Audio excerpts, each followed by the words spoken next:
Chazak Obaruch Rabotai Besorot Tovot. Et aujourd'hui, on annonce, selon la Chassidut Chabad, Rosh Hashanah Sameach la Chassidut, le 19 qui se lève. C'est la date de la libération de prison de Admor Azaken, Rabbi Shneur Zalman de Liadi, à la fin de l'année presque 1800. Et également l'Aïloula du Maguid de Mezrich, qui étaient tous ses élèves. Tout découle de la Chassidut du Baal Shem Tov. Et c'est beau parce que l'histoire, elle relie à la paracha. Parce que le Admor Azaken, quand il a été sorti, il est resté 53 jours en prison. À l'époque, c'était, il y avait la guerre, la Russie, et ils ont dit qu'ils ramassaient de l'argent pour envoyer en Israël, donc contre la Russie. Et après qu'il a été libéré, il est reparti en prison 2 ans après. Il a été libéré, exactement comme l'histoire dans la paracha de Yosef. C'est pour ça que ce Shabbat, c'est un Shabbat où on dit Vayeshev, asseyez-vous. C'est un Shabbat de rêve. C'est une paracha de rêve. Des rêves que pour Yosef commencent à se réaliser. Mais le pauvre, il a eu encore 2 ans de prison en plus de ce qu'il a pensé. La paracha se termine avec ça. Et voilà notre message.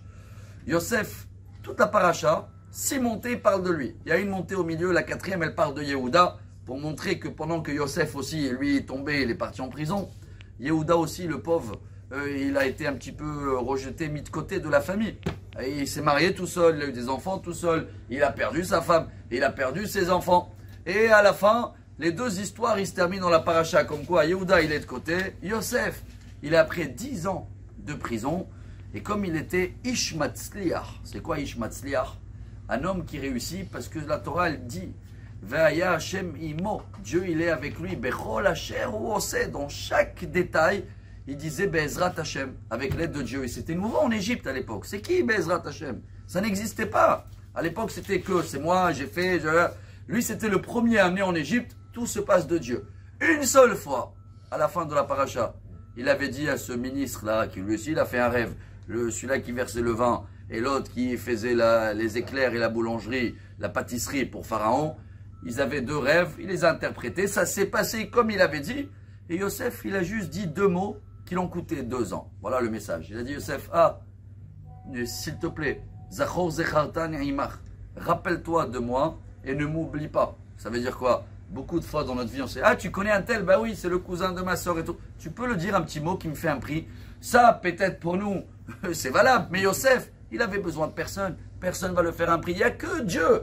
Toute sa vie marchait qu'avec Dieu. La seule fois où il a demandé aussi à les êtres humains qui vont l'aider, 2 mots il a dit, s'il te plaît, rappelle-toi de moi 1 année en prison, ne m'oublie pas encore 1 année en prison. Alors le message pour nous, Rabotai, et c'est ça ce Rosh Hashanah la Chassidut aujourd'hui, grande fête, Rabat, Yapat Tachanoun, Elechaim, et ils le font en 2 jours, le 19 et le 20 aussi, parce que le lendemain, le Admor Azaken, il est parti voir quelqu'un qui était contre lui, Mitnaged, et à la fin ils deviennent tous des Chassidim. Le message pour nous, Rabotai, c'est de rentrer à Hachem, il est déjà présent, mais encore plus, rien peut se passer, personne ne peut nous faire du mal, peu importe tout ce que les gens y rêvent, irréalistes, même si ça a l'air d'être flou, prison, comprend pas, des otages, tout va être à la fin libéré.